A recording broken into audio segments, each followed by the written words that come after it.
Om Jnanatimarandasya Gyananjana Shalakaya Chaksurmilitanyena Tasmai Shri Gurave Namaha. Namaham Vishnu Padaya Krishna Pristaya Bhutale Srimati Bhakti Vedanta Swaminiti Namane.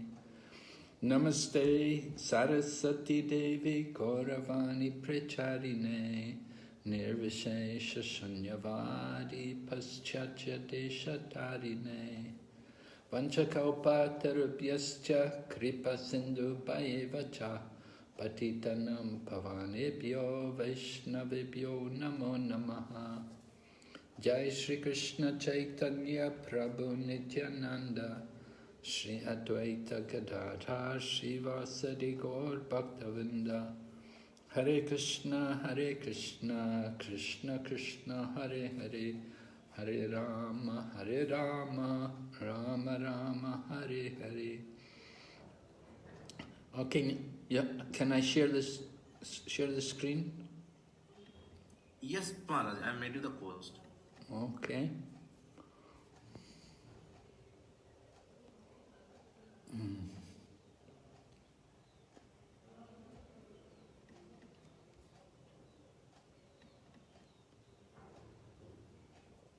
You have pasted something, Maharaj. No. How did that happen?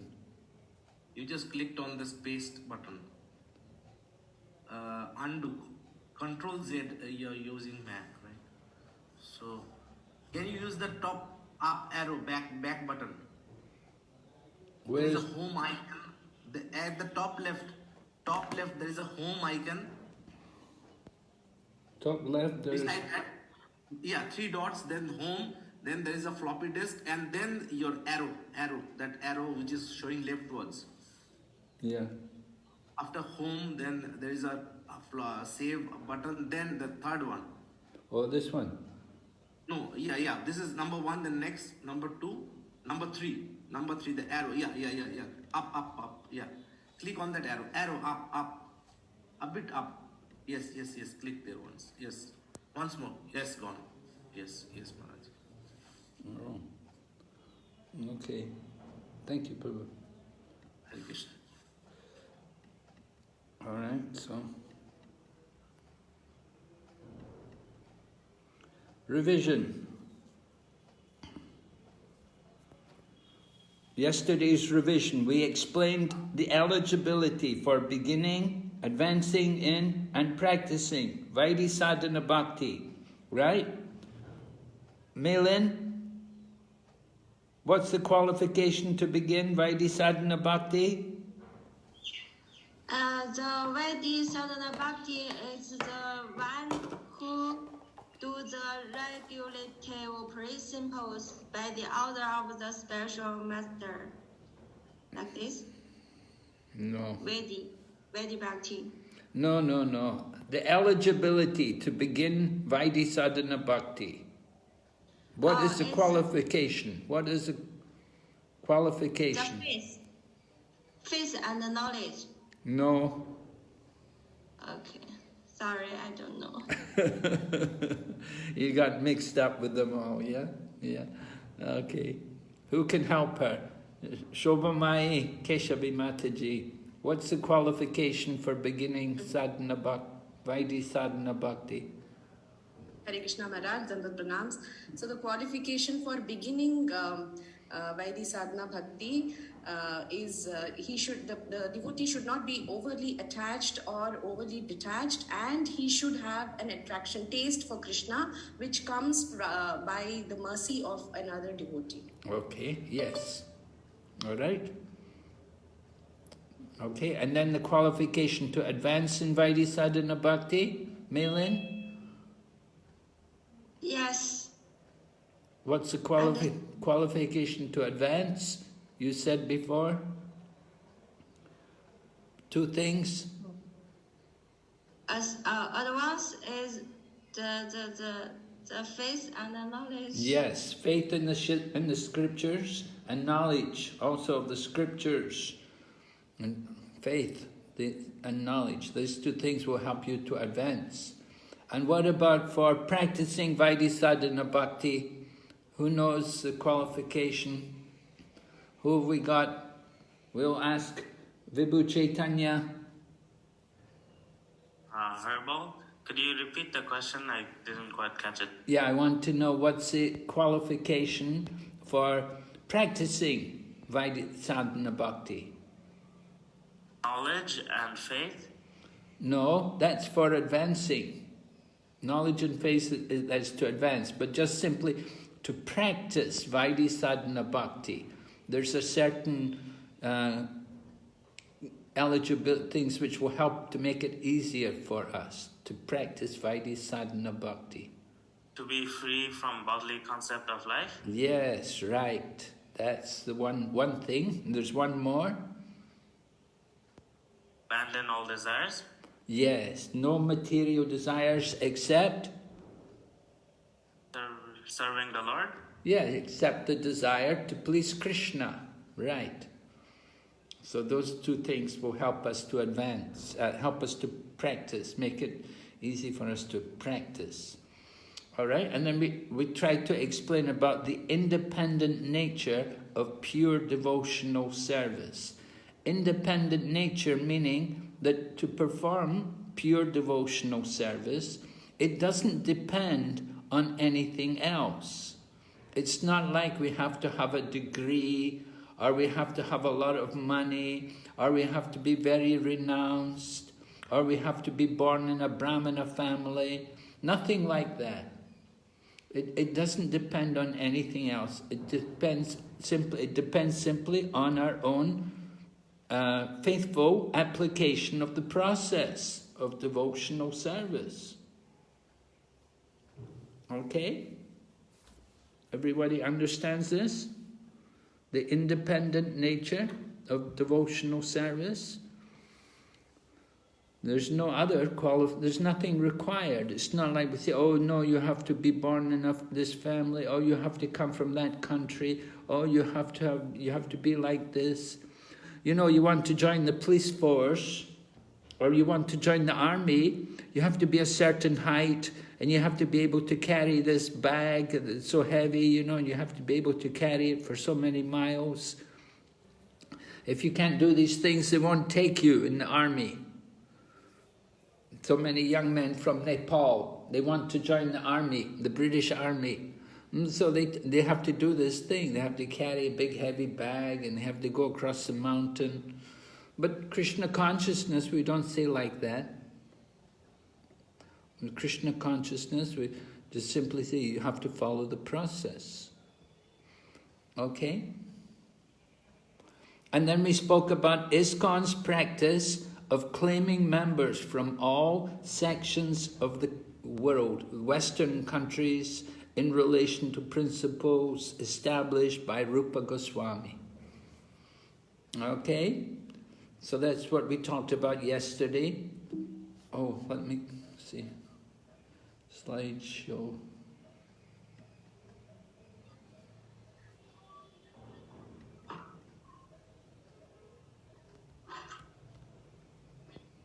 All right, so we discussed all these things. Is everybody able to see the PowerPoint? Yeah? Yes. Oh. All right, who knows who remembers the definition of pure devotional service? Sitala? Sitala, are you there?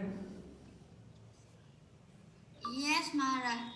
Do you remember the verse? Pure devotional service? Have you learned it yet? I don't know the definition. What is mean? Definition.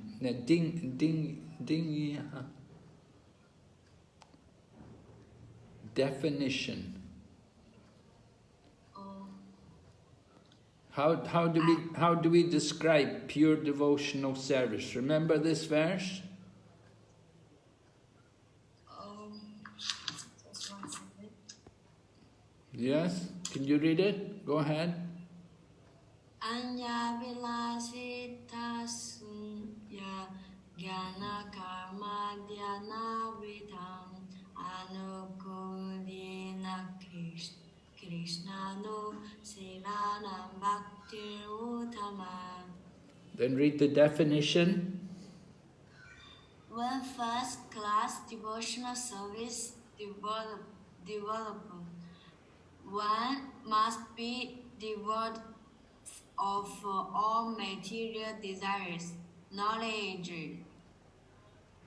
obtained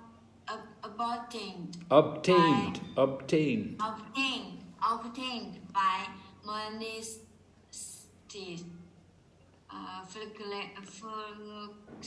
philosophy, and fruitive action. The devotee must constantly serve Krishna favorably,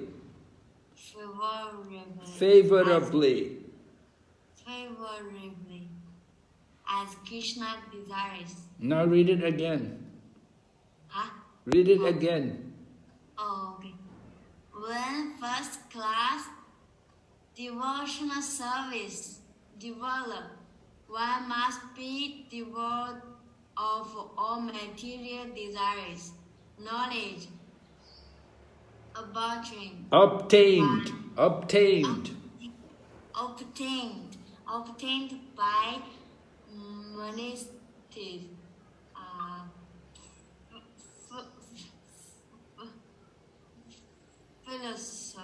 philosophy, and fruitive action. The devotee must constantly service Krishna favorably as Krishna desires. So you have to practice reading this again and again. Okay. You're not practicing enough. Yes. You have to do more practice. Yes, Mother. All right? You can do it, but you're not trying. You're not practicing. You need to practice. So, pure devotional service, Svarupa Lakshana, essential characteristics.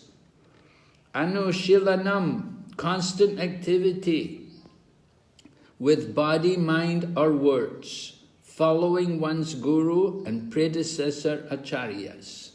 So, Anushilanam, constant activity, things we have to do or things we don't do with the body, mind and words. And then Krishna, these are all Svarupa Lakshana, these are essential characteristics, things which must always be there. If we're going to do pure devotional service, there must be constant activity. Constant activity means 7 days a week, 24 hours a day, constant, every day, every moment in the service of Krishna. And Krishna means Krishna and his various personal expansions, and also Krishna's paraphernalia and Krishna's dham. They're all non-different from Krishna, they're all eternal. The holy dham, Krishna's paraphernalia like the Mridanga and Kartals, and Krishna's books, they're all eternal. And Krishna's pure devotees, Anukulyena. Anukulyena, Krishna should get pleasure from it. It must be pleasing to Krishna. Right? So that's very important. And then also devotees' attitude towards Krishna should be favorable. We must want to please Krishna. We should want to please Krishna. Not that we just do it, oh, I don't care. No, we have to do it with love, loving service. So that is Svarupa Lakshana, and then Tatastha Lakshana, the marginal characteristics. Anya Bilasita Sunyam, meaning other desires are zero, no other desires, without material desires. And Janma Karma Janavritam, meaning no desire for fruitive activity or philosophical or mental speculation. So those are the characteristics. two sides, Swarupa characteristics, and Tatastha, or marginal characteristics. Three types of bhakti. What are the three types of bhakti? Milin? Three types of bhakti is sadhana bhakti, bhava bhakti, prema bhakti. Okay, yes. Three types of bhakti, sadhana, bhava and prema. Right? Overview of the Purva Vibhag. Right? Purva Vibhag. Right? This is...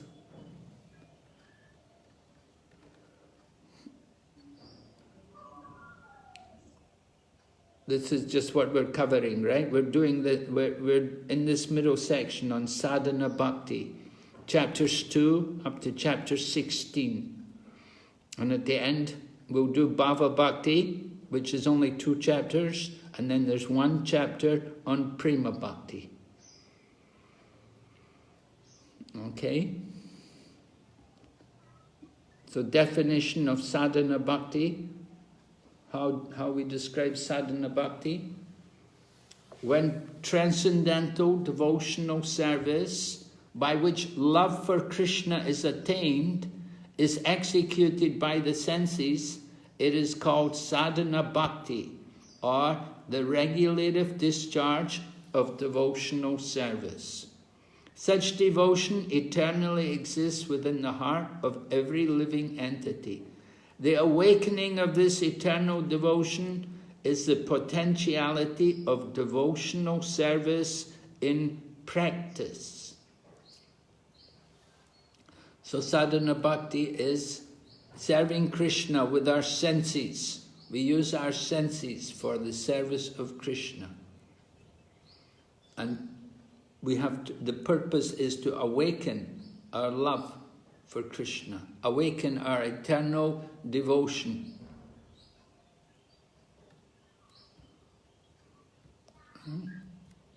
And then Vaidhi sadhana bhakti, when there is no attachment or no spontaneous loving service for the Lord, and one is engaged in the service of the Lord simply out of obedience to the order of the spiritual master or in pursuance of the scripture. Such obligatory service is called Vaidhi Bhakti. From the Nectar of Devotion, chapter 2, 11th paragraph. So Vaidhi Sadhana Bhakti, we do it simply out of obedience, because the Guru told us to do it, so I'm doing it. Or because it says we should do it in the scriptures, so I'm doing it. We don't do it with love. We don't do it with any real feeling. So the essence of sadhana bhakti is described, the essence. My dear king, one has to fix his mind on Krishna by any means. This is spoken by Narada Muni to Maharaj Yudhisthira, and it comes in the Nectar of Devotion on page 21. We have to fix our mind on Krishna. And then Prabhupada writes, it is the duty of the Acharya, the spiritual master, to find the ways and means for his disciple to fix his mind on Krishna. That is the beginning of sadhana bhakti. So the beginning of sadhana bhakti, to find the way and the means to think of Krishna, to fix our mind on Krishna.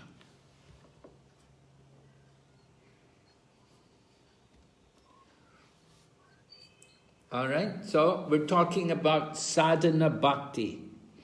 Now, if you look in the Nectar of Devotion, you'll see there's a list of 64 items of sadhana bhakti. 64 different things you can do to follow sadhana bhakti. Now, of the 64, 20 items are of primary importance. And 44 are the additional items. So of the first 20, there are 10 activities, things we have to do, and then there's from 11 to 20 are the things we should not do, the activities to avoid, or the nivritti. So the activities we have to do are the first 10, and then the second 10 are the things we shouldn't do. And then we've got more.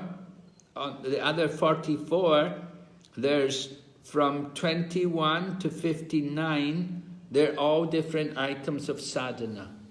But then there are 5 which come at the end, which are the most effective items. Most effective. So we're going to look at these things today. So 64 items, the first 10.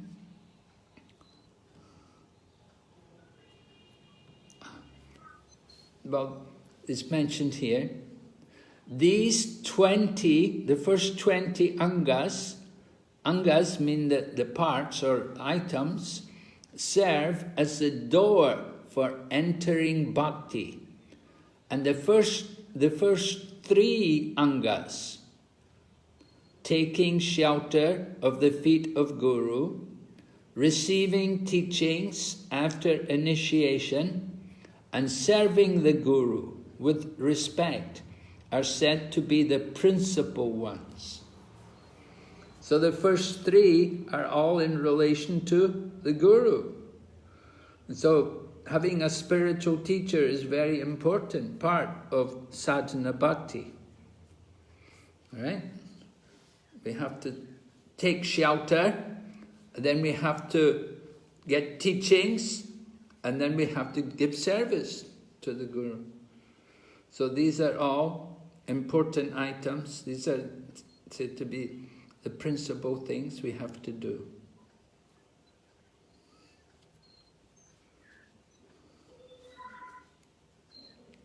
Okay. Taking shelter of feet of the Guru. Here is a verse from the scriptures. Tasmad gurum prapadyeta jignasu shreya uttamam shabde pare chanishnatam brahmani upasamshrayam. Therefore, any person who seriously desires real happiness must seek a bona fide spiritual master and take shelter of him by initiation. The qualification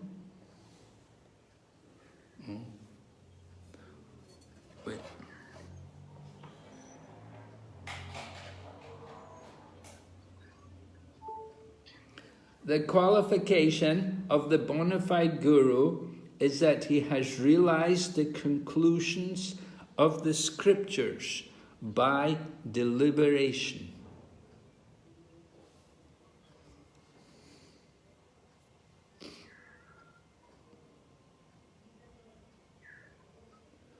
And is able to convince others of these conclusions. Such great personalities who have taken shelter of the Supreme Godhead, leaving aside all material considerations, should be understood to be bona fide for a while. Okay, so let me go back into this.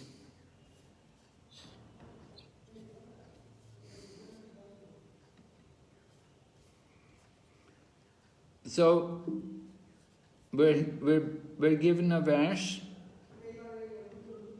to explain. We're given a verse to help us to understand the importance of taking initiation, having the shelter of the Guru. So it's supported with, this is the verse from the Srimad Bhagavatam. And we see the person who's coming to the spiritual teacher, he should be very serious. he wants real happiness. Any person who seriously desires real happiness must seek a bona fide spiritual master.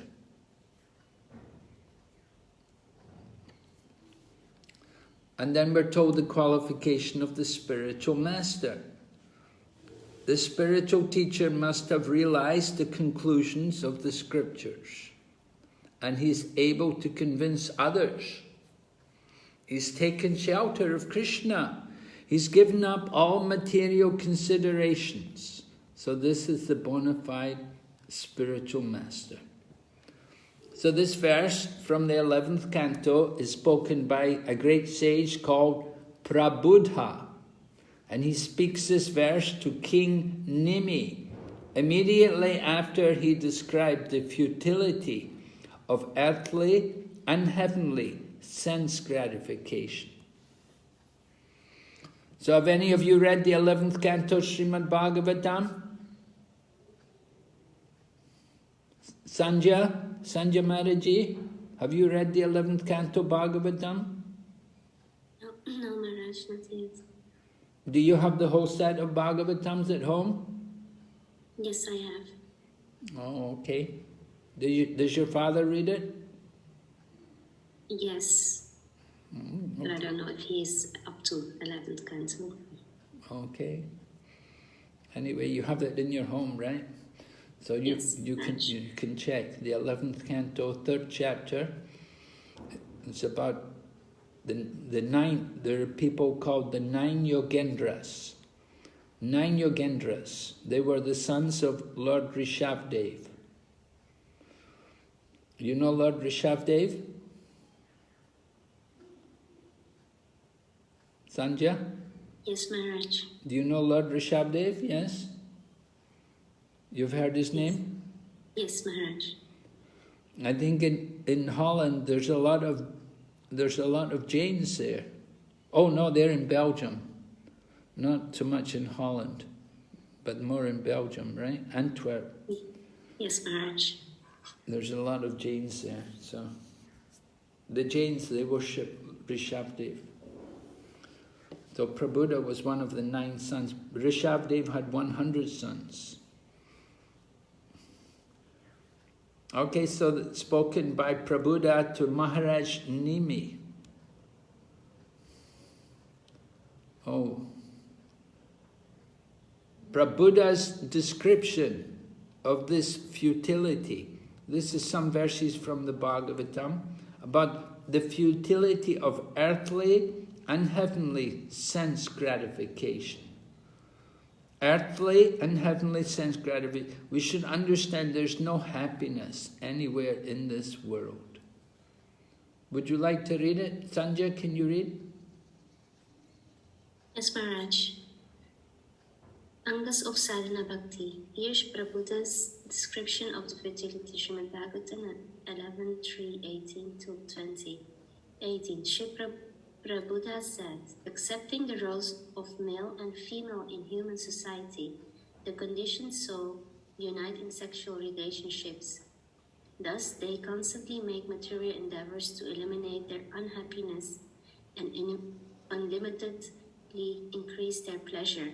But one should see that they inevitably achieve exactly the opposite results. In other words, their happiness inevitably vanishes, and as they grow older, their material discomfort increases. Can you keep going? 19. Wealth is a perpetual source of distress. It is most difficult to acquire, and it is virtual death for the soul. What satisfaction does one actually gain from his wealth? Similarly, how can one gain ultimate or permanent happiness for one's so-called home, children, relatives, and domestic animals, which are all maintained by one's hard-earned money? 20. One cannot find permanent happiness even on the heavenly planets, which one can attain in the next life by ritualistic ceremonies and sacrifices. Even in material heaven, the living entity is disturbed by rivalry with his equals and envy of those superior to him. And since one's residence in heaven is finished with the exhaustion of pious fruitive activities, the denizens of heaven are afflicted by fear, anticipating the destruction of their heavenly life. Thus they resemble kings, who, though enviously admired by ordinary citizens, are constantly harassed by enemy kings, and who therefore never attain actual happiness. Okay, thank you very much. So Sage Prabhupada is describing about the material world and the endeavors for sense gratification. In the first text, 18, which we read, he was speaking about the relationship between men and women and how we try to satisfy our material desires at the extent of the other sex. And then text 19, he speaks about how we work hard to get money, because we think with money we will enjoy the material world. But actually we don't find any real happiness with the money either. And it's very, very difficult to get it. And then text 20, we hear about the higher planets, the heavenly planets. And we may think to go there to enjoy. But even there, there's problems. There's always fear in the heavenly planets. We always have to worry about leaving the heavenly planets, because it is the material world and we cannot stay there forever. All right, so we'll go ahead. Angas of sadhana bhakti. Only a person who has understood the futility of material sense gratification can approach a bona fide spiritual master. It's a fact that if we're still attached to enjoying sense gratification, then we're not qualified to actually take shelter of a spiritual teacher. So Srila Bhaktisiddhanta Saraswati Thakur, he was very strict about that. Yeah, he would tell people that if they came to him for initiation, he would tell them, you're declaring war on the material nature. You have to give up sense gratification. No more sense gratification. So if we're still interested to enjoy the material world, then we're not qualified to approach a spiritual teacher. We have to give up any thought of enjoying the material world. So that's very important. So then receiving diksha, meaning initiation, and instructions. So you get initiation. Initiation means the beginning. And from the initiation, then you get instructions. You have to go on. So a disciple has to accept the spiritual master, not only as spiritual master, but also as a representative of the Supreme Personality of Godhead and the Super Soul. In other words, the disciple should accept the spiritual master as God, because he is the external manifestation of Krishna. This is confirmed in every scripture, and a disciple should accept the spiritual master as such. One should learn Srimad Bhagavatam seriously and with all respect and veneration for the spiritual master. Hearing and speaking Srimad Bhagavatam is the religious process which elevates one to the platform of serving and loving the Supreme Personality of Godhead. From the Nectar of Devotion, chapter 7, 3rd paragraph. All right? So we should understand the position of the spiritual teacher. That, of course, he's not God, but he is the representative of God. And we should, We sing every morning, we sing the Guru Vastika. Right? Sudarshan Prabhu? Sudarshan, are you there? Yes, Maharaj. Are you singing Guru Vastika every morning? Yes. Do you know verse number 7 of the Guru Vastika? Verse number 7. We sing it continuously. Verse number 7 is... The 7th verse. Sakshad Darit Vena. Sakshad Darit Vena Samasta Shastra. Tasha Sakshad Darit Vena Samasta Shastra.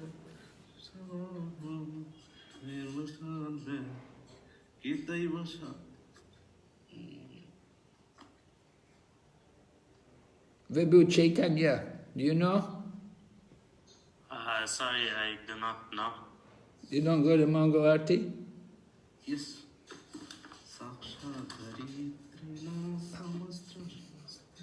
Bhaktavatsal. Bhaktavatsal, are you there? Krishna, yes, I am. Can you tell me the 7th verse, Guru Vastika? I got stuck similar to Sudarshan Prabhu. It's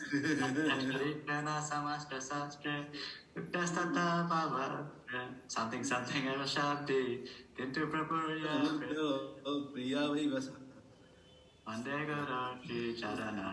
Do you know the translation? You know the meaning? I don't remember the meaning. You don't remember? Who knows the meaning? Hare Krishna Maharaj, can I try? Yes, please, Manaji. Sakshat dharitvena samasta shastrair uktastatha bhavyate eva satvihi kintu prabhu yah priya eva tasya vande guru shri charnarvindam. It means that the spiritual master has to be given the same position as the Supreme Lord. Sakshat dharitvena means it's like giving him the same position as the Supreme Lord because he is the eternal servant of the Lord. Yes. The spiritual master is honored as the Supreme Lord because he is the most confidential servitor of the Lord. This is acknowledged in all revealed scriptures and is followed by all authorities. Therefore, I offer my respectful obeisances unto the lotus feet of my spiritual master, who is a bona fide representative of Sri Hari Krishna. All right? Now it's a good idea for you all to know these verses from Guru Vastika. We sing them every day. And so here is pointed out that the spiritual master is Sakshat Daritvena Samasta Shastri. He is the representative of the Supreme Personality of Godhead. And he is the external manifestation of the Super Soul. So the spiritual master is not God, but he is the representative of God. And whatever respect we offer to him, he will offer to Krishna. It's not for him. It's for him to give to Krishna. This is important. We should know these points. It's a very basic part of our philosophy. The position of the spiritual master. So you take initiation from the spiritual master, you should know what is his position. He is the representative of Krishna. And whatever we offer to him, he offers to his guru, or his guru will offer to his guru, and then it will all go to Krishna. So we don't know Krishna.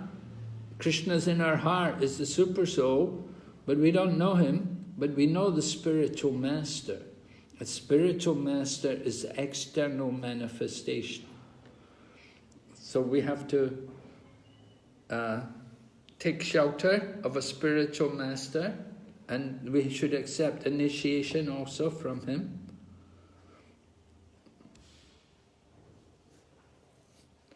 And we should learn Srimad Bhagavatam from the spiritual master. We should hear the scriptures. We should hear him speaking Srimad Bhagavatam. And this is the way in which we can develop our love for Krishna. Srimad Bhagavatam is the representative of Lord Krishna in the Kali Yuga.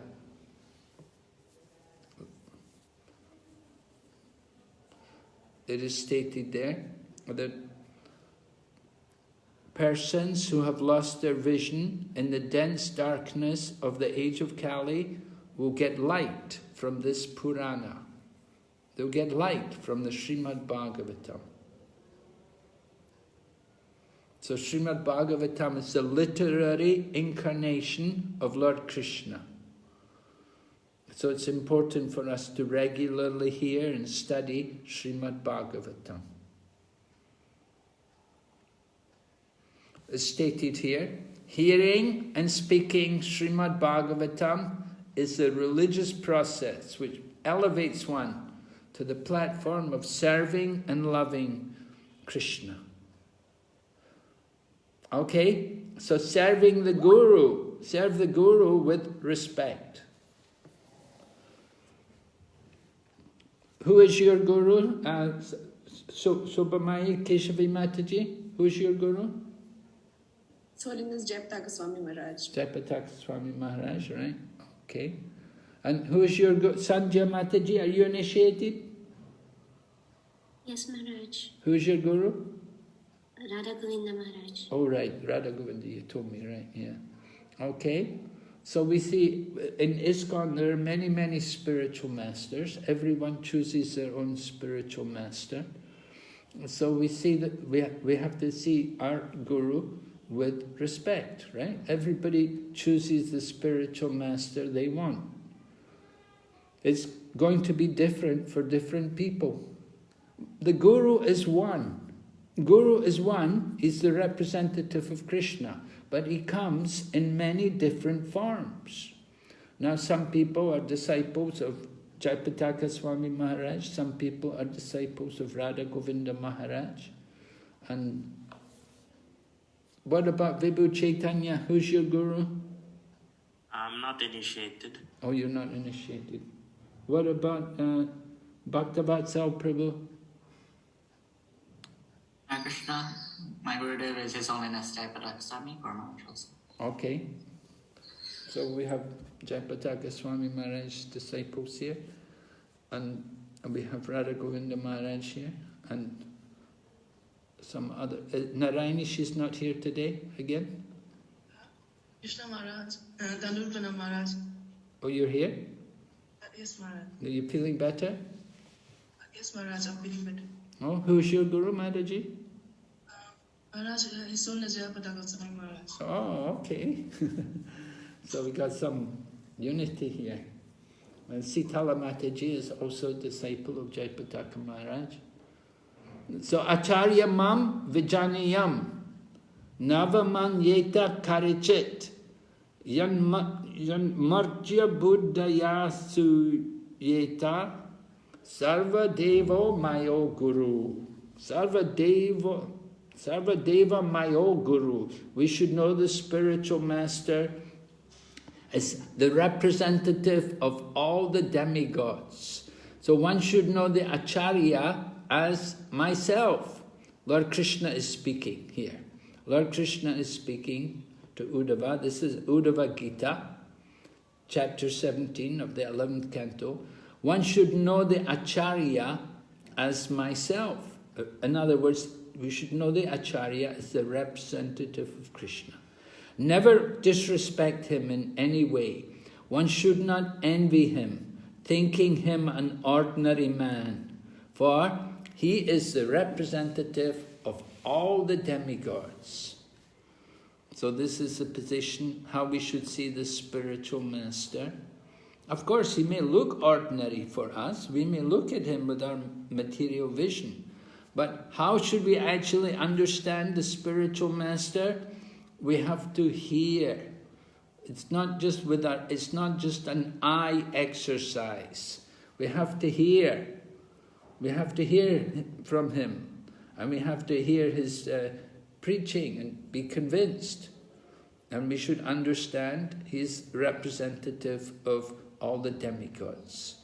And we could also say he's representative of Krishna. So like that, we have to see the Guru, not with our eyes, but through the eyes of the scripture.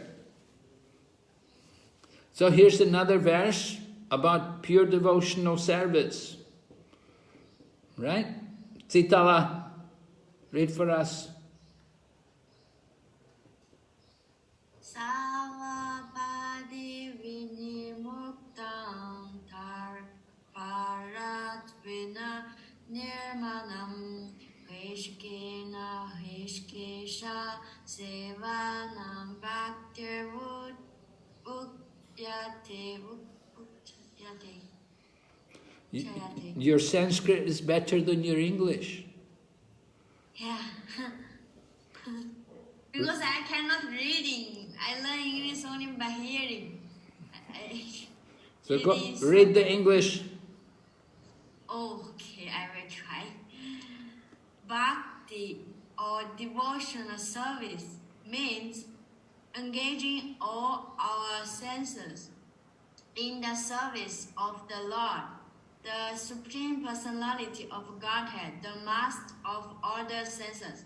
When the Spirit, song, rhythm, service unto the Supreme, there are two set effects.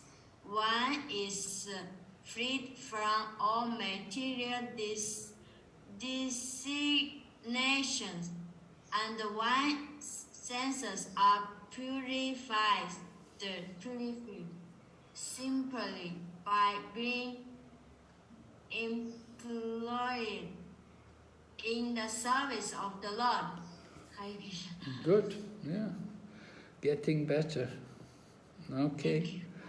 So, then we said the first 10 things you have to do, and the next 10 things you shouldn't do. And now then there's 44 other items, and they can be analysed like this.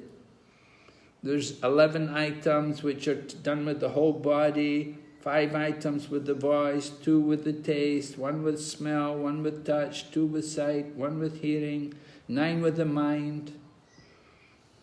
Tadiya seva, 4 items, mixed 3 items, 5 important items. Okay, that's not so important. Here's another important verse. Right? Who wants to read it for us? Sanjay Maharaji? Yes, Maharaj. Essence of Vaidhi Bhakti. Smratapya satatam Vishnu Vishmartavyo na yatutuchit sarve vidhi nisedaha sur etayoreva kinkara. Krishna is the origin of Lord Vishnu. He should always be remembered and never forgotten at any time. All the rules and prohibitions mentioned in the Sastri should be the servants of these 2 principles. Okay, 2 principles. The essence of Vaidhi Bhakti, 2 principles. 1 principle, always remember Krishna. And the other principle, never forget Krishna at any time. This is important. This is it. Right? We talk about 4 principles. No, there's only 2 principles. Always remember Krishna and never forget him. Always remember Smartavya Satatam Vishnur and never forget him. Vishmartavyo Najatuche. Sarve Vidi Nisedashur Etayor Eva Kinkara. This is the essence of all the scriptures. This is the most important of all the rules and regulations. All the rules and regulations should be the servants of these 2 principles. All right? So this is the essence of Vaidhi Bhakti. Always remember Krishna. Never forget him.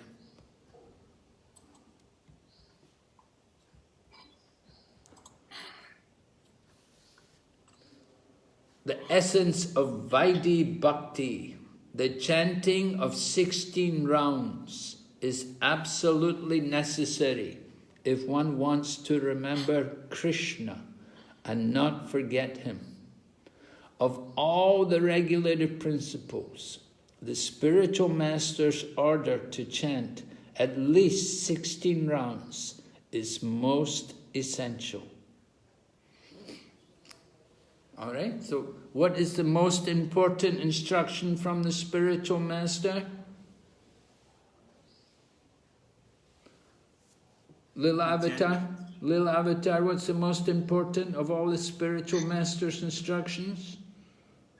Chanting 16 rounds every day. Yes, right. We have to chant. No excuses. One devotee, my godbrother, he said to Prabhupada, he said, Prabhupada, I said, I'm working all day. He said, I don't get time to chant my rounds. Prabhupada said, then don't sleep at night. He said, but you have to chant. He said, even you're working all day, if you work all day, then chant your rounds at night. When you finish your work, then chant. But you have to chant. There's no excuse. Nobody can say, oh, I don't have time, I'm so busy. No, very important. You have to chant 16 rounds every day.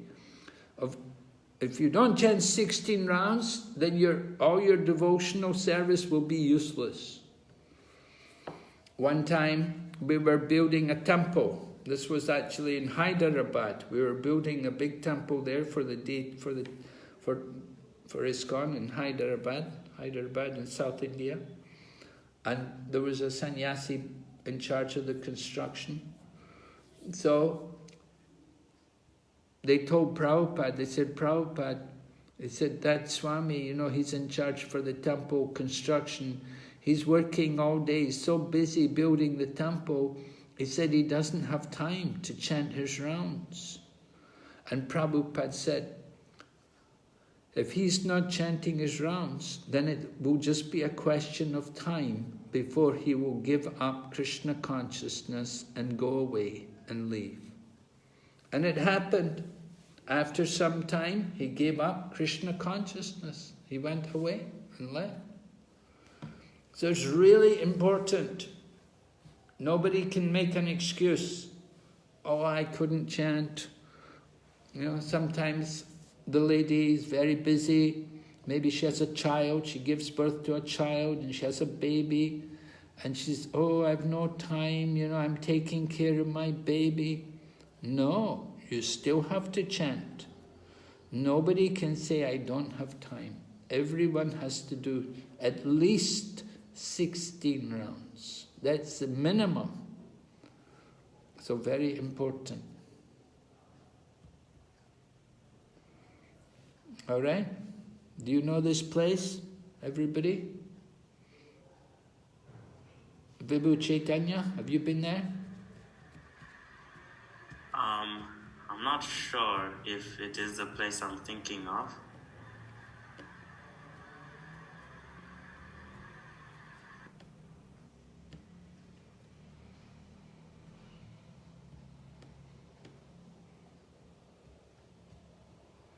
Who knows this place? Hare Krishna Maharaj. Yes? Well, it looks like a Varsana Dham. Yeah, I think so. Varsana, yeah. Varsana. Hare Krishna, are you still there? Hare Krishna? Yes, Maharaj. Okay, you're there, you can hear me? Yes, Maharaj. All right, you can read. Okay, Maharaj. Shashikant Prabhu, please read. Importance of avoiding namaparad. Tad asmasaram hridayam batedam yad grihamane hari namadheya na vikriyetat yada vikaro netre jalam gatra rudeshu harsa. Translation. If one's heart does not change, tears do not flow from his eyes, his body does not shiver, and his bodily hairs do not stand on end, as he chants the Hare Krishna Mahamantra, it should be understood that his heart is as hard as iron. This is due to his offences at the lotus feet of the Lord's holy name. This is from Srimad Bhagavatam, 2nd canto, 3rd chapter, verse number 24. Quoted in Sri Chaitanya Charitamrita, Adi Leela, 8th chapter, verse 25. All right, so this is a well-known verse from Srimad Bhagavatam, that if we're not feeling, if our heart is not feeling ecstasy, tears are not flowing from our eyes, the hairs are not standing on end, but we're chanting Hare Krishna, then it means we're very hard-hearted. Hard-hearted, our heart becomes hard because of offences in the chanting of the holy name. Right? You know the 10 offences in chanting the holy name? Vibhu Chaitanya? You know the 10 offences in chanting the holy name? Vaguely, I remember a few of them. Yeah, can you tell me the first one? Blasphemy of the devotees. Yeah. Any reason? Any devotee or what? Devotee of the Lord. Yeah. Blaspheme a devotee who's dedicated his life to propagate the chanting of the holy name. That is considered the Lord and the demigods equal? Yes, if we consider the names of Lord Shiva or Lord Brahma to be equal to or independent of the holy name of Lord Vishnu, that is an offense. To neglect the orders of a spiritual master? Yes. Yes. To interpret the holy names as something else? No. Number 4, to blaspheme the Vedic literature. Oh, right. Sorry. Or any literature in pursuance of the Vedic version. Yes? Number 5 was to interpret the holy names. Yes, to give some mundane interpretation of the holy name. To commit sins while chanting. Well, there's one before that. There's to consider the glories of chanting Hare Krishna to be imagination.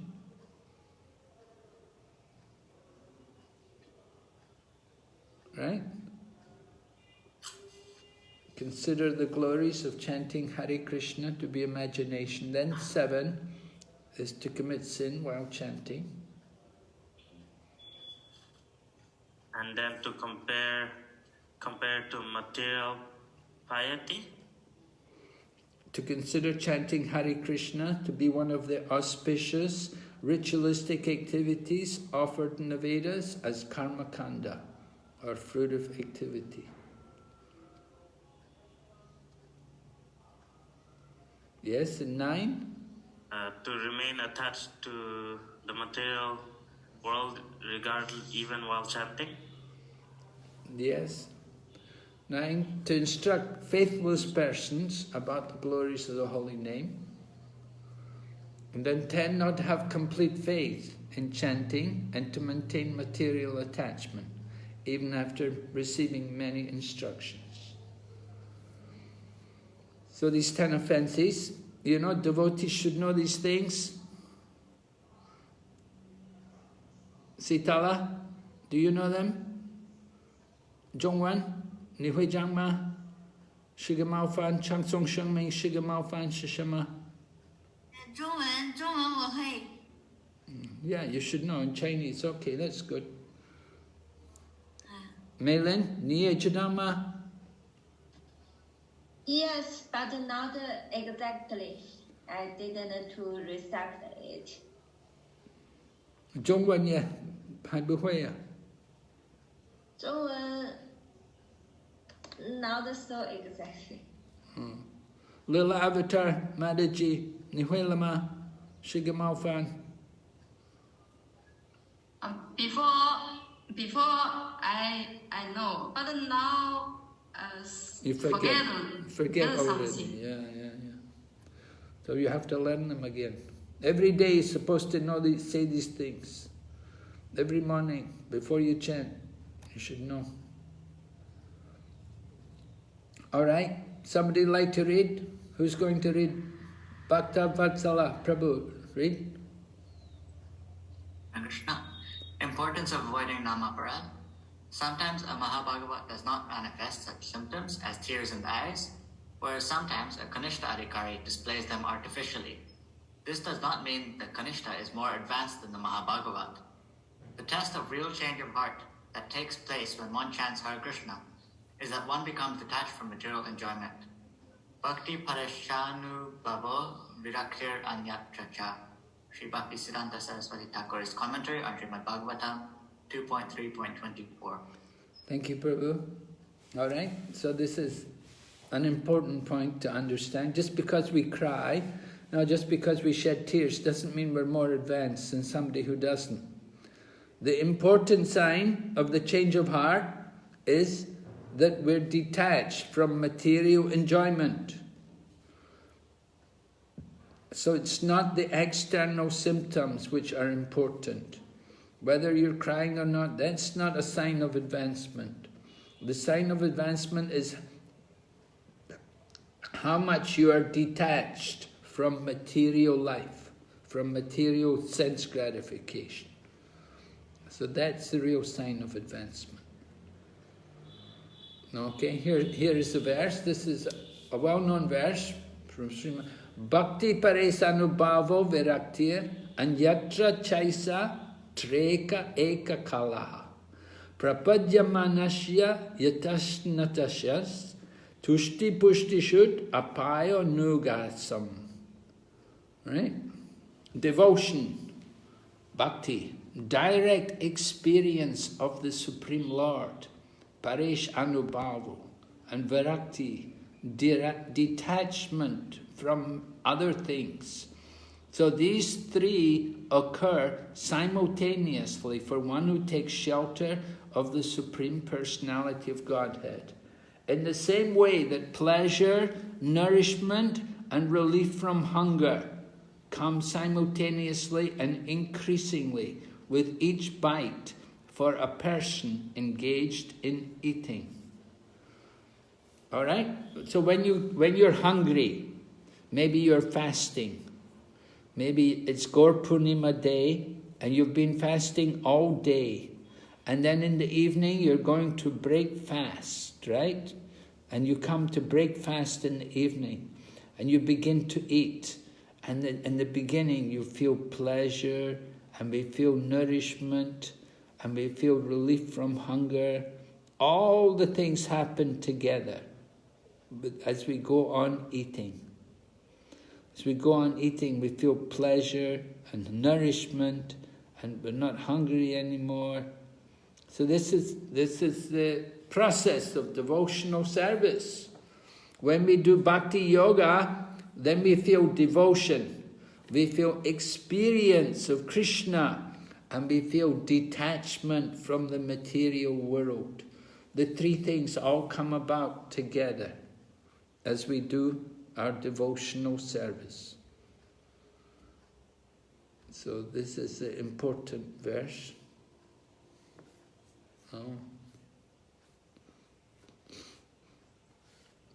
This is just comparing these things from the Srimad Bhagavatam.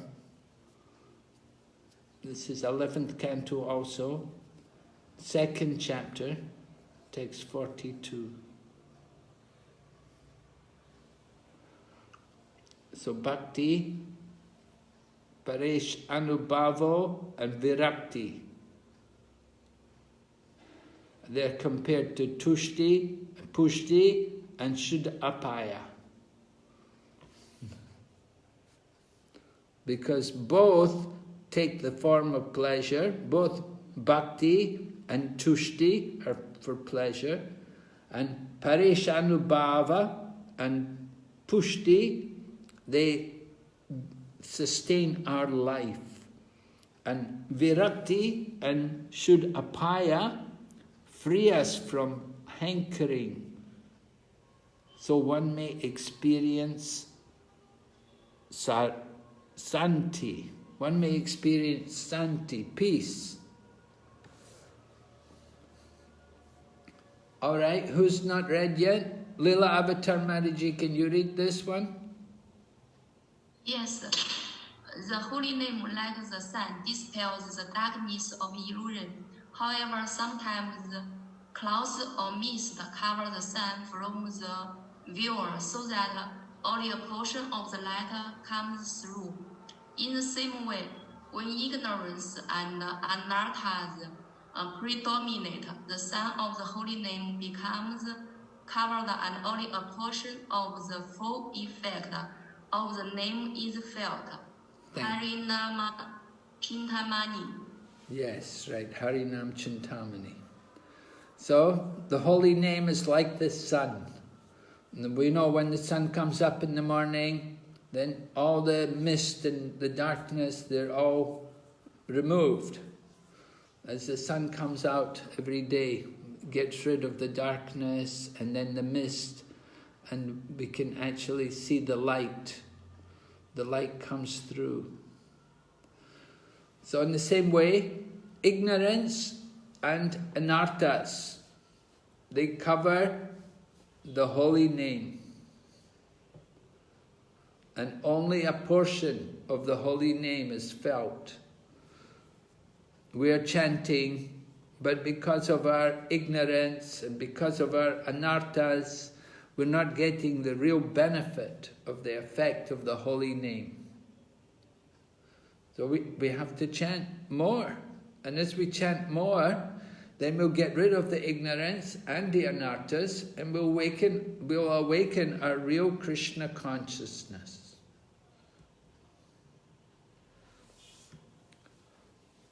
All right, Narayani Mataji, can you read for us now? Okay, Maharaj. What are the root causes of the anarthas making up the clouds that block the sun of the holy name? Yeah, go ahead. Number 1, aparadha. Often the holy name, nama aparadha. Krishna himself, seva aparadha. Krishna's devotees and other living entities. Yes. Number 2, asat trishna, thirst for material objects. A, craving for material objects in the world. B, craving for heavenly sense pleasures in the next life. C, desire for mystic yoga powers. And D, desire for liberation in Brahman. Number 3, hridaya durbalya, miserliness of the heart. A, attachment to trifling things unrelated to Krishna. B, deceit. C, envy of someone else's progress. Number D, longing for position and fame.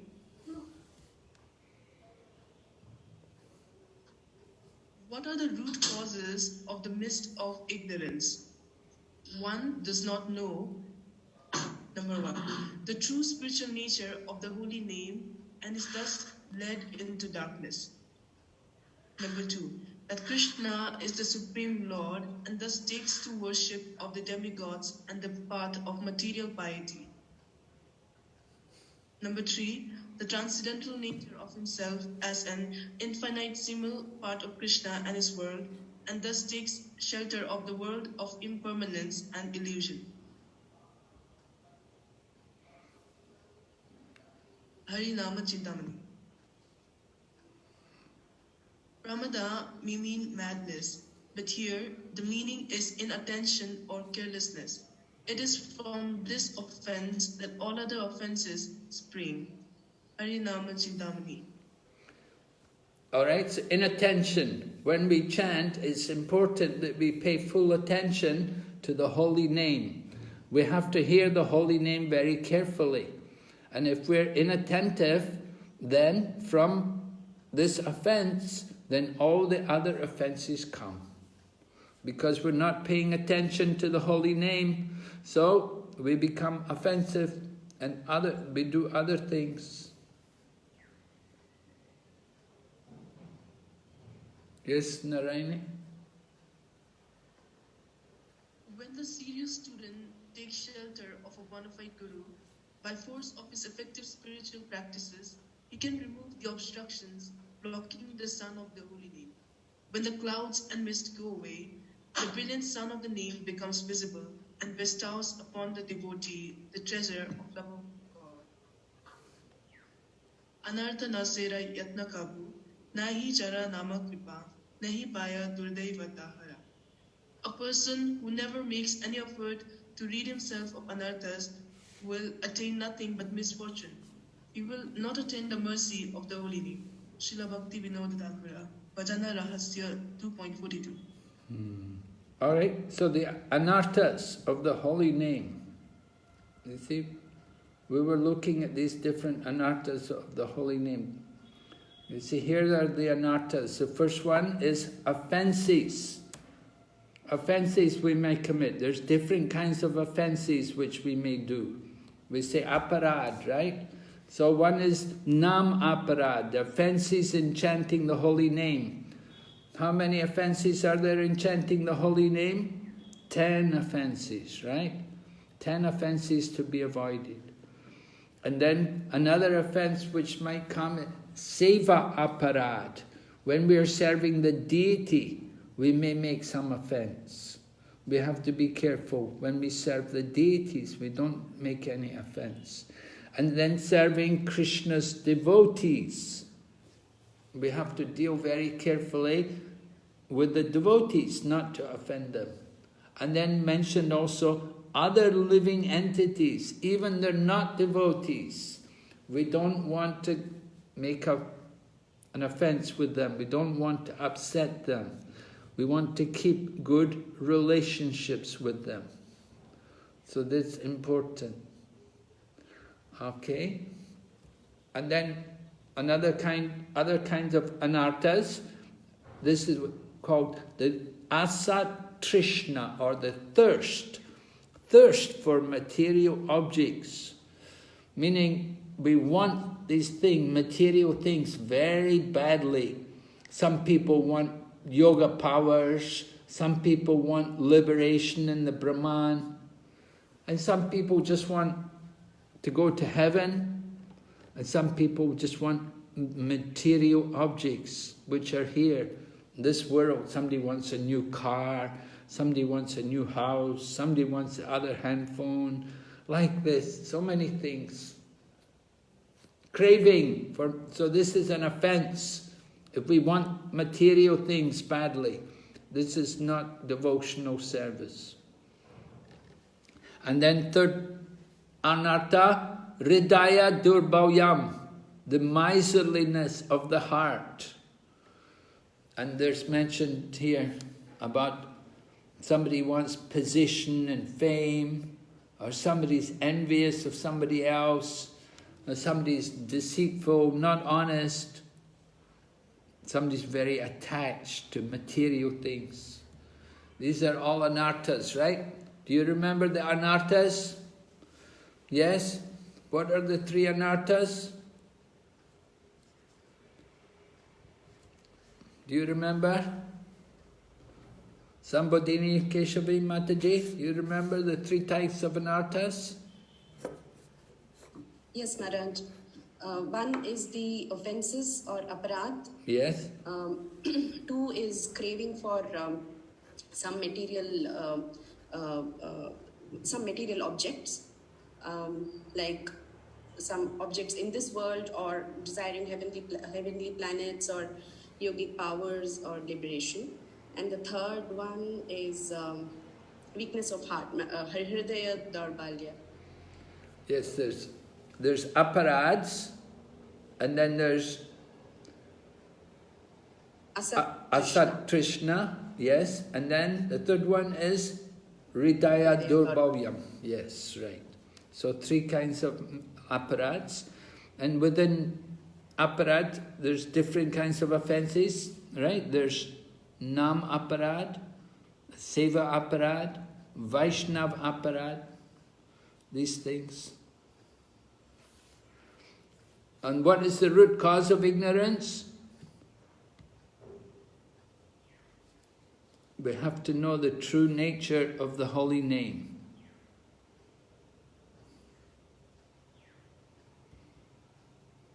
And we have to know that Krishna is the Supreme Lord.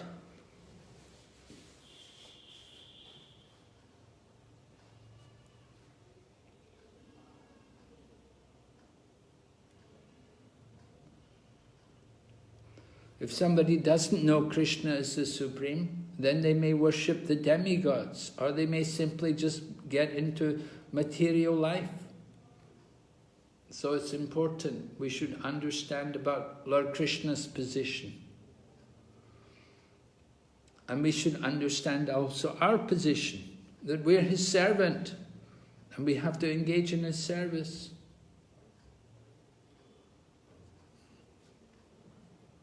And then pramada, the importance of attention.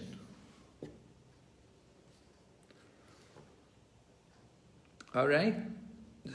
So, Narayani Maharaji, can you read this again? When the serious student takes shelter of a bona fide guru, by force of his effective spiritual practices, he can remove the obstructions blocking the sun of the holy name. When the clouds and mist go away, the brilliant sun of the name becomes visible and bestows upon the devotee the treasure of love of God. Harinama Chidamani. Yes. Anartha nasera yatna kabu, nahi jara nama kripa, nahi paya durdaiva tahara. A person who never makes any effort to rid himself of anarthas will attain nothing but misfortune. He will not attain the mercy of the holy name. Right. If we don't make any effort, it's important. We have to get the mercy of the holy name. So we have to make an effort to avoid all the offences. Yes, go ahead, Maharaji. Although our attempts to help ourselves may prove we have some sincerity, becoming aware of our many hypocrisies, anarthas, will cause humility to sprout in our heart. Yes. Barijan, unveiling the Lord's lotus feet. So our attempts to help ourselves may prove we have some sincerity. We have to be aware of our anarthas. The anartha means the things we don't want, which are there in the heart. The things which have no value. The dirty things which are in our heart. We should be aware how there are many of these things in our heart. And we should be humble. We should want to get rid of these things from the heart.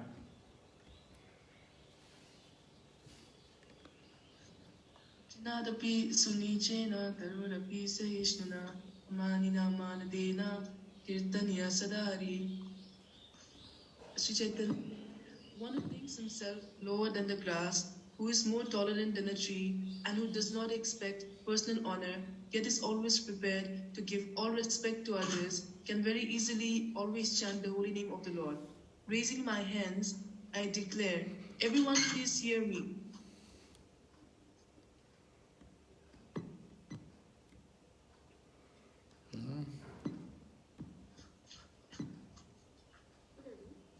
Everyone, raising my hands, I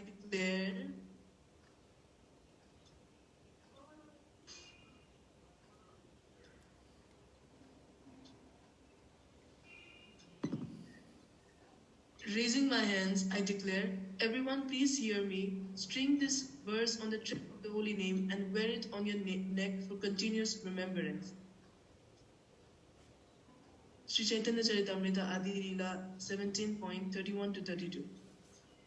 All right, so this is like Lord Chaitanya's Shikshastikam. right? We have to take this verse, the third verse. Think of ourselves lower than the grass. How small is the grass? The grass is very small. And we have to be lower than the grass because we are souls. And our soul is only 1/10,000th of the tip of the hair. So our soul is very small. So our ego should be of the same proportion as our soul. We shouldn't have a big ego. We should not expect honor. And we should be willing to give all respect to others.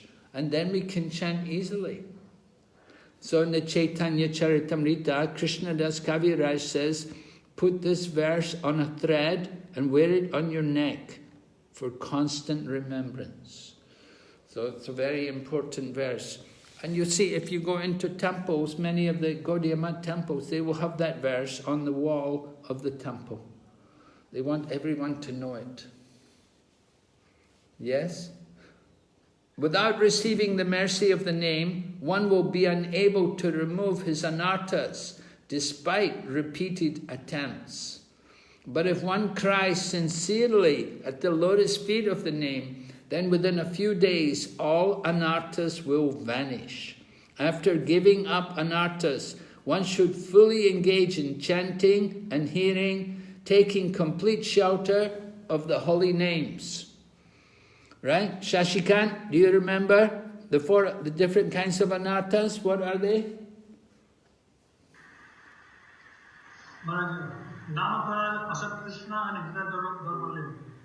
Okay. Nam aparad, asat Krishna, and then Hriday Daurbalyam. Yeah, but we don't just say nam aparad, we say aparads. Oh yes. Because there's not only nam aparad is one kind of aparad, there are other aparads, right? Yes, ma'am. Yes, ma'am. Right. What are the other aparads? Seva, and then offenses to devotees, and then offenses to other living entities.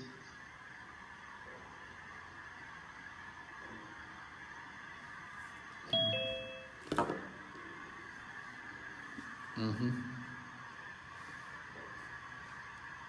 All right, so we want to get rid of all the anarthas. So we have to cry. We have to cry. We have to shed tears. You want to chant purely? Can you hear me? Yes, Maharaj. Yes, Maharaj. Okay. So we have to cry. That's the price you want to get. If you want to get pure chanting, you have to cry for it. You want it so badly, you'll cry.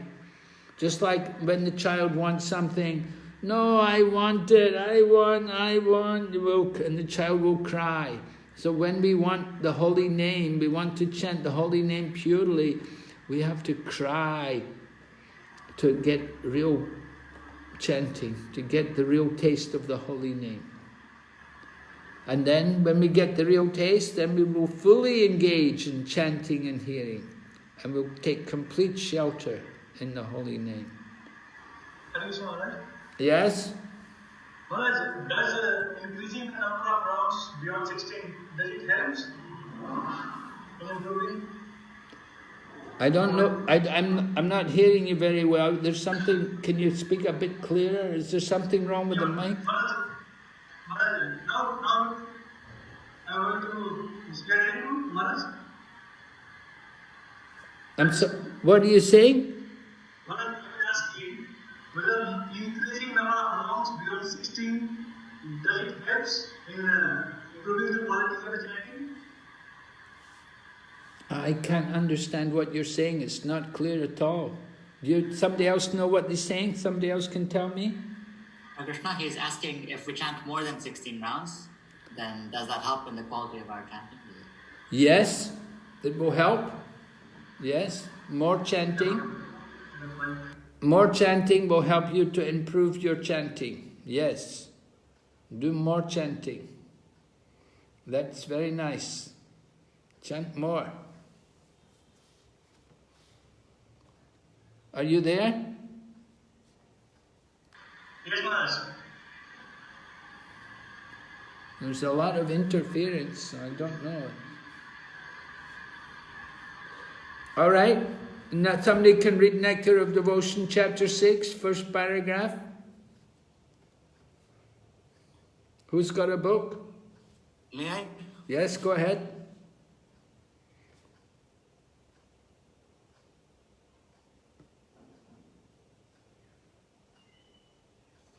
Srila Rupa Goswami states that his elder brother Sanatana Goswami has compiled Hari Bhakti Vilas for the guidance of the Vaishnavas, and therein has mentioned many rules and regulations to be followed by the Vaishnavas. Some of them are very important and prominent, and Srila Rupa Goswami will now mention these very important items for our benefit. The purport of this statement is that Srila Rupa Goswami proposes to mention only basic principles, not details. For example, a basic principle is that one has to accept a spiritual master. Exactly how one follows the instruction of his spiritual master is considered a detail. For example, if one is following the instructions of his spiritual master and that instruction is different from the instruction of another spiritual master, this is called detailed information. But the basic principle of acceptance of spiritual master is good everywhere, although the details may be different. Srila Rupa Goswami does not wish to enter into details here, but wants to place before us only the principles. All right, principles, right. The difference, we have to understand the difference between the principle and the detail. Just like in Krishna consciousness, we are vegetarian, right? Now, some people, they will eat rice and dal. They will eat Indian food. Some people will eat China food. Some people will eat Italian food, right? If you go to Italy, you'll eat pasta or spaghetti. And if you go to England, you'll eat potatoes. And if you go to South India, you'll eat idli, dosa. And you come to North India, you eat chapati and puri. But it's always vegetarian. And it's always, of course, it should always be prasadam. So the principle is to be vegetarian. And what you eat, that's a detail. So the details will be different in different places for different people. But the principle is the same. Right? Someone read? Sudarshan Prabhu, you can read? Prabhupada, my godbrothers criticize me that I have allowed women to live in our temples. This is not done in India. Only brahmacharis can live. But I have become successful because I have made this adjustment. Although they criticize me, their Gaudiya mats are empty. The only time they have people coming in during Gaur Purnima to Mayapur for parikrama. And who is coming for parikrama? Widows, a woman in white.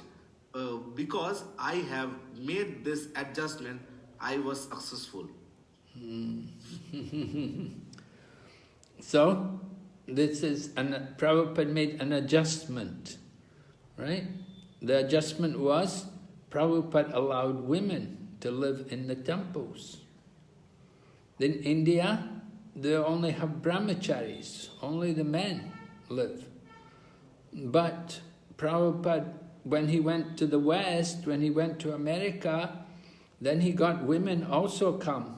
And they also wanted to become devotees. So Prabhupada said, oh, well, okay. So he gave also ladies a chance. So Prabhupada changed, he made a change in the detail. But the principle was, people should serve Krishna. Who should do it? Only men? No, women also can do. So Prabhupada made this adjustment, and it made a difference in the preaching. Keep reading, Sudarshan. Srutakriti Prabhupada, how can we tell the difference between making an adjustment and changing a principle? Prabhupada, that takes a little intelligence. Bhurijana Prabhu's comment on the above conversation. Srutakriti's question was penetrating, clearly delineating between the adjustable and non-adjustable, between a detail and a principle is not easy. It requires intelligence. Too foolishly making a non-adjustable principle for an adjustable detail will cause havoc in spiritual life, and to accept each detail as if it never been adjusted in fanaticism. Fanaticism will cause havoc of a different nature. If we have developed our spiritual intelligence, we can make distinctions between principles and details, but we should confirm our opinion with trusted friends or superiors. If we haven't developed our spiritual intelligence, we should take guidance from those who have. We should not act independently. My Glorious Master, chapter 17:8, Adjusting Principles, Bhurijana Dasa. All right, so comment, we see Srutakirti Prabhu, he was Prabhupada's servant. So he asked Prabhupada this question: how can we tell the difference when to make an adjustment and when to change a principle? How can we tell? So you can make adjustments, but you're not supposed to change the principle. The principles are not supposed to be changed. So Prabhupada said, it takes intelligence. You have to be careful.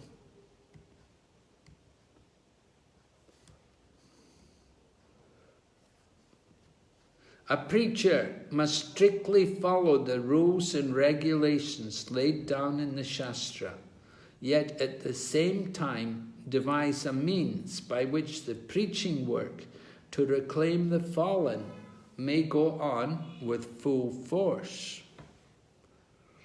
So, Prabhupada is describing about the principles and the detail, you see. You have to strictly follow the rules and regulations, but at the same time, you have to think how to reclaim the fallen souls, how to get more devotees, how to preach nicely. All right, who's going to read for us? Who's not read? Vibhu Chaitanya Prabhu, you can read. Okay, Maharaj.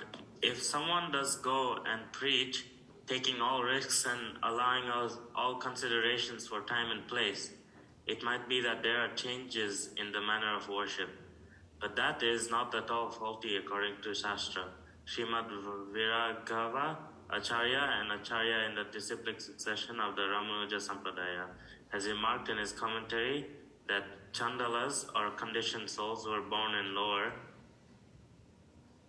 Lord and Sudra families can also be initiated according to circumstances. The formalities may be slightly changed here and there to make them Vaishnavas. Srimad Bhagavatam 4.8.54 purport. Thank you. Yes. So sometimes for worship there may be changes. Sometimes you have to make some changes. You have to take some risks. So Prabhupada took some risks. He made some changes. He took some risks, but he got results. It got more people, more devotees. So that's important. All right, Vibhu Chaitanya Prabhu, can you keep reading? Agun Jolbe, there will be fire. One day there would be fire in the Kolkata Gaudiya Math, and that fire of party interest would spread and destroy. When we were living in a rented house, if we could collect 200 or 300 rupees, we were living very nicely at Ulta Danga.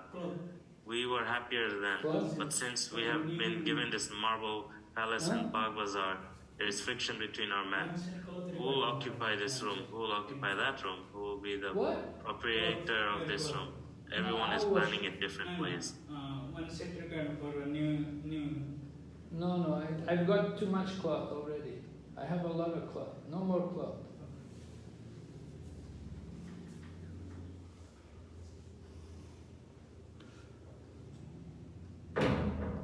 Alright, so this was Prabhupada's spiritual master speaking to him.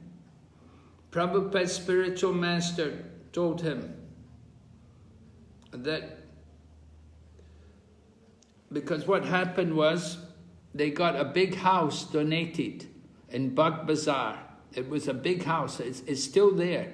If you go to Bagh Bazaar, you can see the Gaudiya Math temple, and it's a beautiful big house. So they were given this, it's a big marble palace, and that's the Gaudiya Math headquarters in Calcutta. So they were given that big place. So when they got the big place, and the devotees were all arguing, which room I will stay in, how I will get this room, what room I can stay in. And so Bhaktisiddhanta Saraswati was not happy, because they were only thinking that I will live nicely, I will have a nice room for myself. And so that was not good. They were not thinking about the preaching. And Bhaktisiddhanta said, in the beginning, we just had a rented house. And if we could collect 200 or 300 rupees, we were living nicely. That was at Ulta Danga. Ulta Danga, we have a temple there now in Calcutta. We have that land, we bought that place. And we have a temple for ISKCON there now. So Bhaktisiddhanta Saraswati said, we were happier then. But when we get the big palace, the big temple, then people, they just want to be comfort, they just want to live in luxury. And so it's not good. So, Bhaktisiddhanta Saraswati said, one day there will be fire in the Gaudiya Math. There will be a fire because people only thinking about material interest, and that will ruin everything. So he didn't like it. Keep reading, Prabhu, Vibhu Chaitanya. It would be better to take the marble from the walls and secure money. If I could do this and print books, that would be better. Abhay felt his spiritual master speaking to him in urgency, as if asking him for help or warning him to avert disaster. Srila Bhaktisiddhanta then said directly to Abhay, Amar ichcha chila kichu bhai karanna. If I had a desire to print some books, if you ever get money, print books. Standing by Radhakunda and beholding his spiritual master, Abhay felt the words deeply enter his own life. If you ever get money, print books. Yes, from Srila Prabhupada Lilamrita, Volume 1, Chapter 4. So this was Prabhupada's, he got this instruction from his spiritual master, Om Vishnupad Bhaktisiddhanta Saraswati Thakur Prabhupada told him, he said, just if you get money, use it to print books. Don't worry about building big costly temples. Just use it to print books. So, this was an important instruction which Srila Prabhupada tried to follow. So now we have an exercise. Did you send this article to everyone, Prabhu? Yes. Has everyone got this? Have you got the PDF file? Yes, we got it. Unfit disciples and costly temples. You have to read it. And then we want you to pick out the principles which are presented. And then discuss in your group about, are we doing this today in ISKCON, in present day ISKCON? And then we want you to present what your group says to us. Is it clear what you have to do? You read the article and then pick out what are the principles which are being stressed in the different sections from the scriptures. Okay?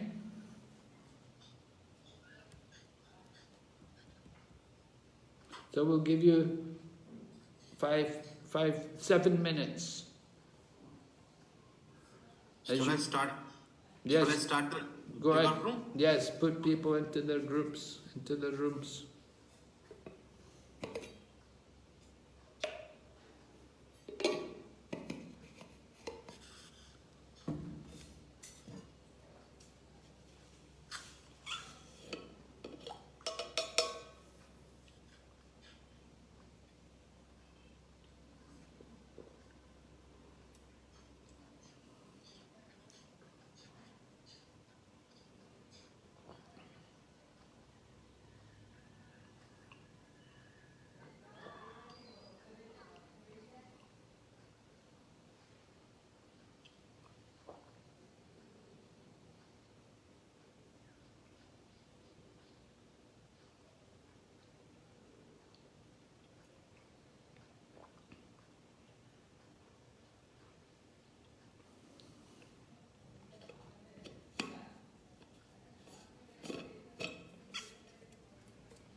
Okay. Everyone's read? So, what is the conclusion of your group? Narayani Mataji. Hare Krishna Maharaj. Maharaj, we concluded that the basic principle is that whatever money that is collected, it should be used for the pleasure of Krishna and not for a sense gratification. Yes. So what is the principle? The principle is?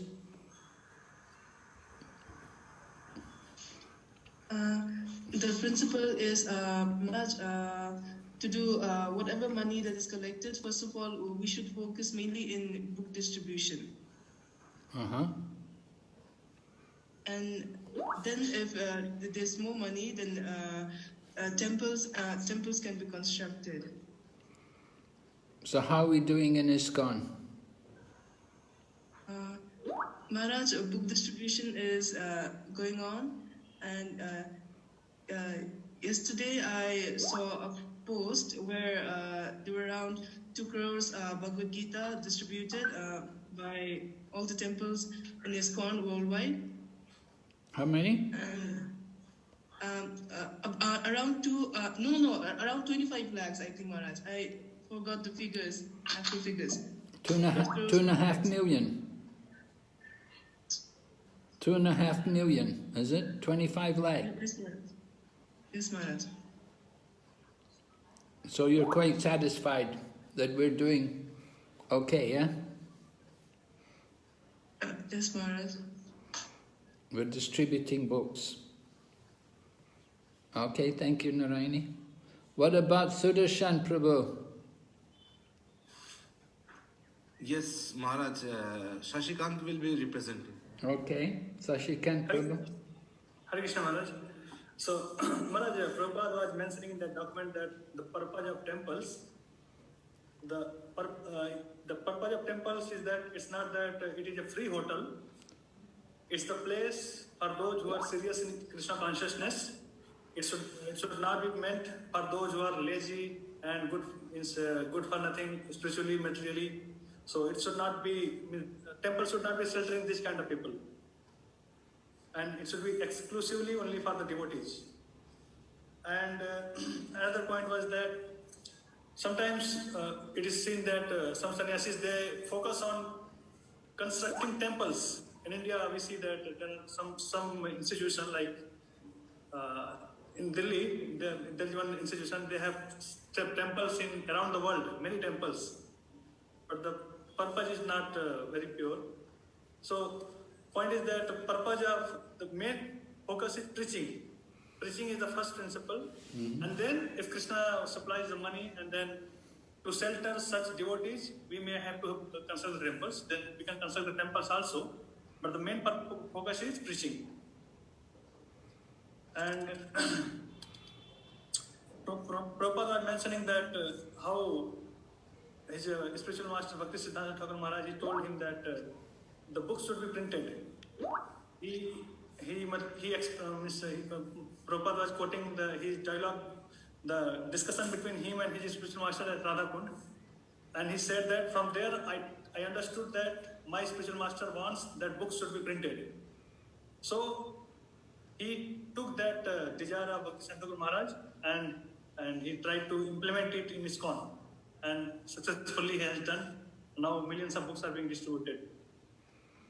So, how are we doing today in ISKCON? Sorry, Maharaj? How is ISKCON doing today?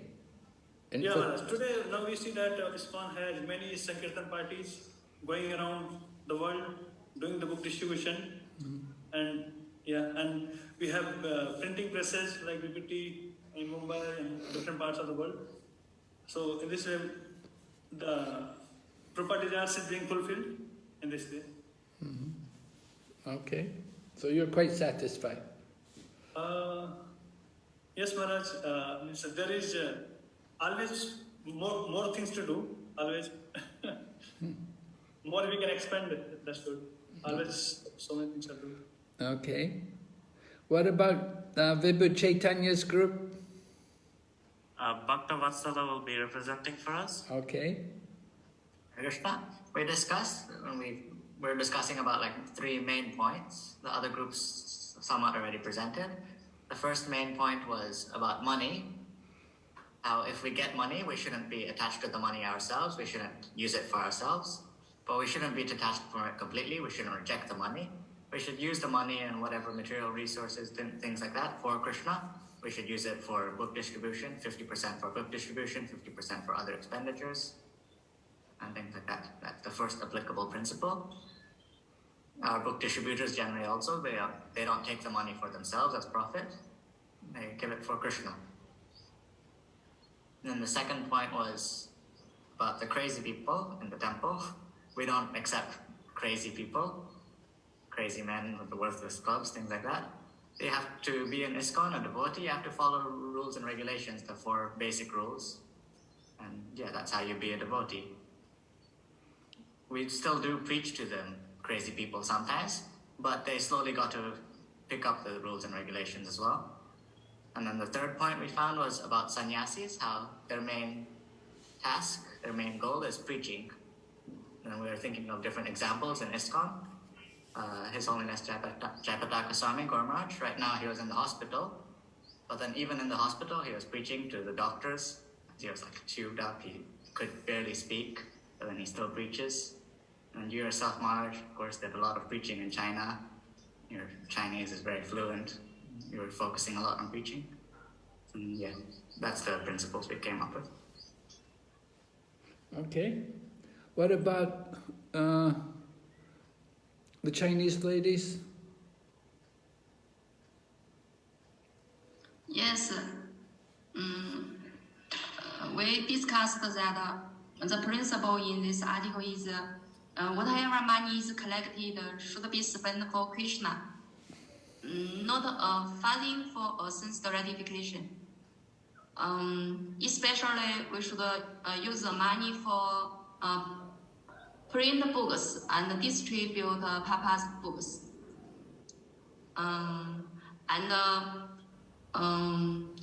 For spread Krishna consciousness all over the world. Yes, that's all. So are we doing okay? Are you satisfied? Yes. We're following Prabhupada's desire? Yes. Okay, good. Okay, very good.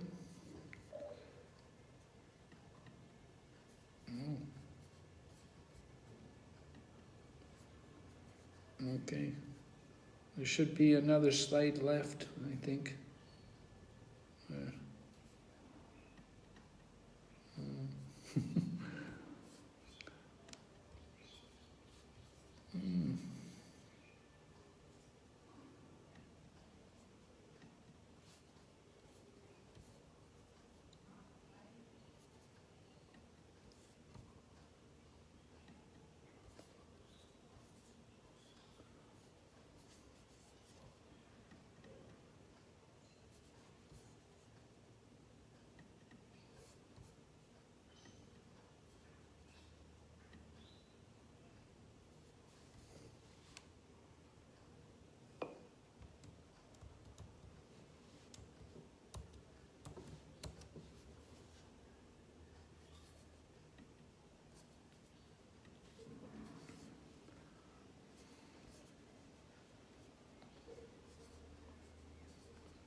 Okay, so I'm back here.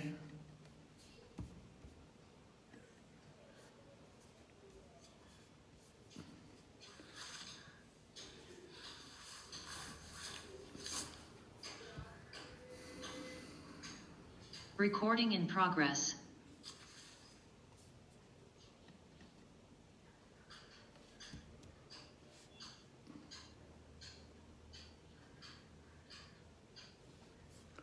So some different points here about principles and details. Let's see.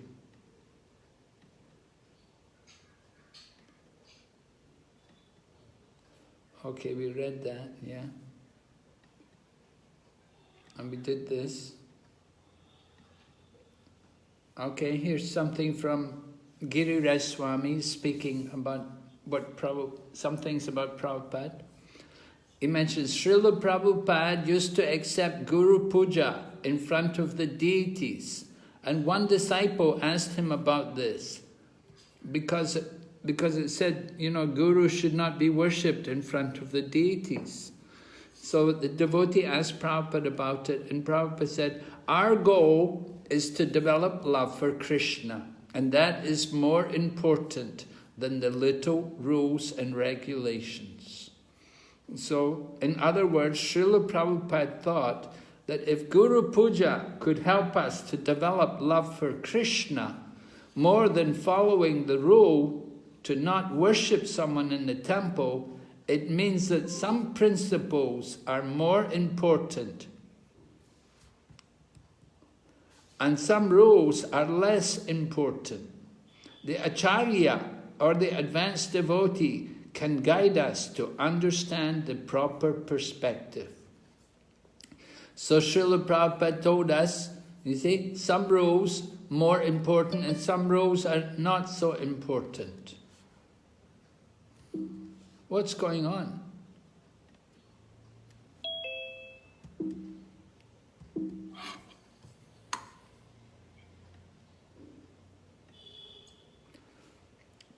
All right, a final quote from Prabhupada. Why have you come to the West? The reporter asked. Srila Prabhupada said, I have come to give you a brain. Your society is headless. From the airport in New York. Okay, Srila Prabhupada Ki Jai. Do we have any questions today? Hare Krishna Maharaj. Yes. Maharaj, regarding, you are emphasizing Maharaj on memorizing the verses and its translation. So Maharaj, should we remember what translation? Or should we... Well, it's good to know some of the important words. Sometimes somebody may ask you, what is the important word? Just like always remember Krishna. So how smartavyam satatam Krishna. Let's always remember Krishna. And so sometimes when Prabhupada would explain a verse, sometimes he would pick out some of the important words or phrases and use it to present the verse. So it's good if you know some of the key words, important words. Just like mudha, you should know mudha. What does it mean? And translation? Translation, yes. Well, you should know, you should be able to explain the meaning of the verse. You have to be able to explain the meaning of the verse. Okay. Because not everybody knows Sanskrit. You may know the Sanskrit, and because you're Hindi speaking, and so many of the words will be familiar to you, and you can understand the gist of the meaning, but not everybody knows. And so it's good if you can also, you should be able to explain the meaning of the verse. Yes, sir. And certainly that's what they want in the Bhakti Sastri. When they ask you, they'll want to know the translation. Yes, Thank you, Maharaj. Prabhu, I have a question. Yes, Prabhu. So on the text we got, it was talking about how our main goal should be printing books and distributing and preaching, and how only with all the extra amount of profound money we receive shall we build temples. But then I was wondering how in Mayapur, ISKCON, where most of the money that comes in goes towards building the TOVP.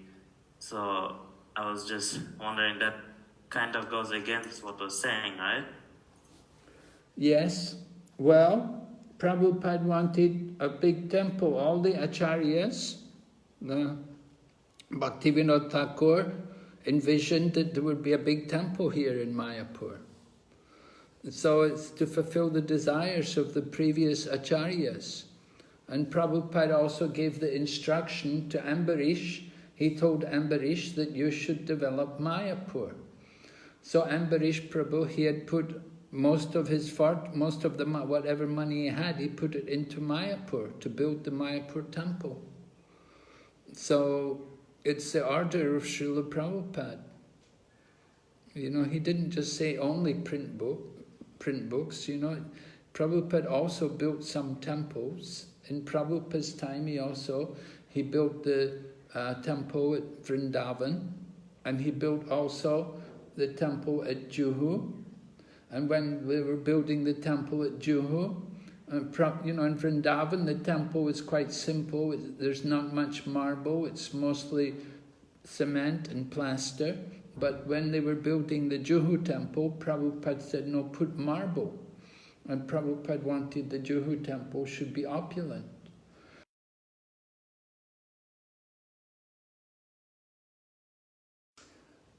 Mayapur, the land was purchased in Prabhupada's time, and Prabhupada personally laid the foundation stone for the building of the temple in Mayapur. That was 100 years ago, was it, or 50 years ago? Prabhupada, 50 years ago, he laid the foundation stone for the building of the temple here in Mayapur.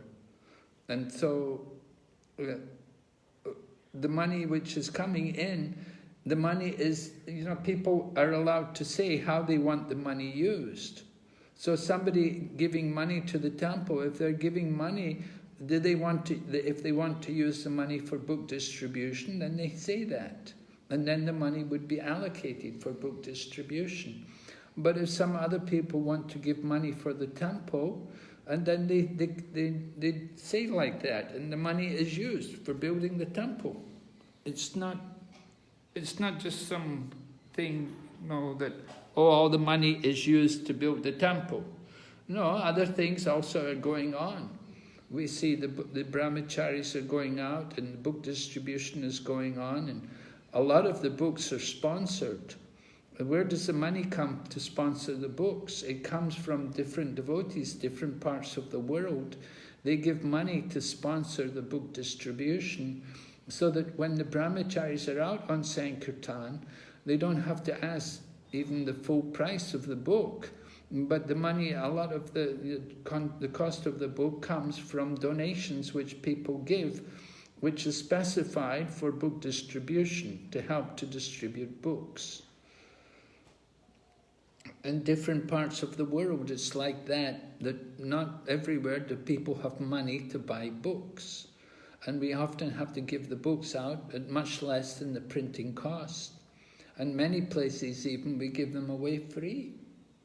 And we see in India, a lot of books are given out freely even. But we have to pay for them. We have to pay the printers. We don't have our own printing press. We pay the printers to print the books. We have to pay for them.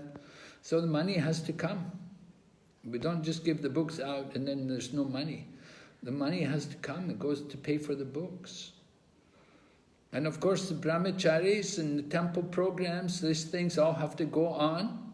Everything is going on. The deity worship's going on. Different festivals are going on. We can't say that all the money's just going for building the TOVP. No, there's everything else is going on too. Okay, thank you, Maharaj.